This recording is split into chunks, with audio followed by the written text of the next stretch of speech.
It's hard for me to watch people celebrate any politician. I cringe watching people act like they've elected a savior, or honestly even just believing that the person they put into office is a decent human being.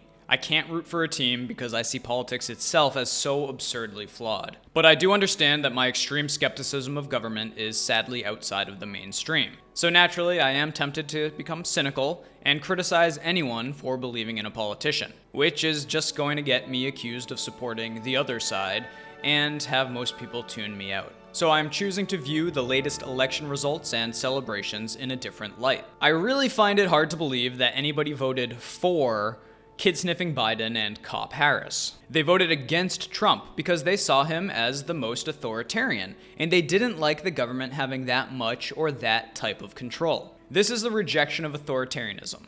Now hear me out, because I'm quite aware that the new president and vice president are just as, if not more authoritarian than the previous decades of presidents that we've had. Let's ignore for a moment whether voters are right or wrong, and consider the possibility that Americans at least think they have embraced anti-authoritarianism. In fact, the races in Congress, Senate, and state houses show just that: a rejection of socialism and the desire to return to a more moderate, temperate type of evil. If Trump was seen as the most power-hungry figure, the most likely to become Hitler, see my recent video, with the biggest cult of personality, then we can be encouraged by what the voters rejected. Remember, you have almost no control over who gets elected or what the politicians do once they get into office. Simply being the opposition to the new figureheads does not produce results. But we can use the principles of judo to understand how to effectively market to the people who believe they have just rejected authoritarianism. Judo uses the momentum of the opponent to direct their energy into your own move and make them go where you want them to go. So rather than saying, "You idiots just elected someone worse than the last guy," it seems like it would be more effective to say, "I'm so glad everyone realized the president had too much power. I'm so happy people want more control over their own lives. Here's how you can do that and minimize the impact of those rogue, terrible politicians." Honestly, this might be the best bet for actually removing the influence of terrible government on our lives, but not through the government or through elections. The trick is providing an alternative outlet for this energy, a product that somehow removes the influence of the government and provides an alternative. I'm thinking something along the lines of a special economic zone which can set their own rules, or a mutual aid society type of organization. But in order to capitalize on any rejection of authoritarianism, that energy has to be channeled into something productive and worthwhile, not elections and not government policymaking. Don't forget, the powers that be shoehorn us into two terrible camps, as if the voters believed in these politicians or even the system. They have been tricked into thinking that this is the only way to run a society. Yet over a third of eligible voters don't vote. And who can blame them? Rejecting socialism, ending fascism, fighting back against tyranny and authoritarianism was not actually on the ballot in any meaningful way during this election.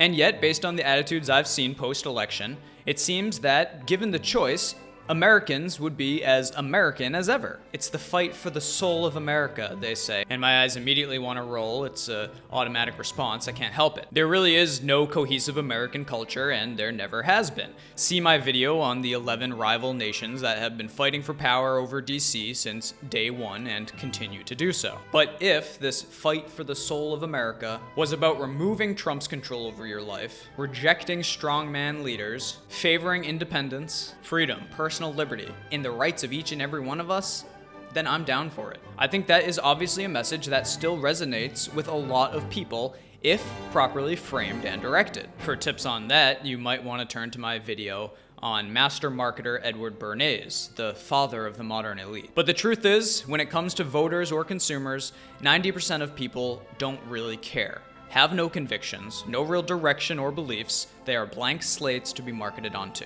Say 8% do have strong convictions and opinions of all different types. And it's from that group that control of the national narrative emerges. About 2% of people are perhaps something like you and me. People who cast votes for libertarians, or the portion of people who are specifically against voting. People who would rather be left alone, who understand the philosophical roots of individual liberty, who have a live and let live mentality, and are just going through life doing their own thing in a positive way. That's all we need.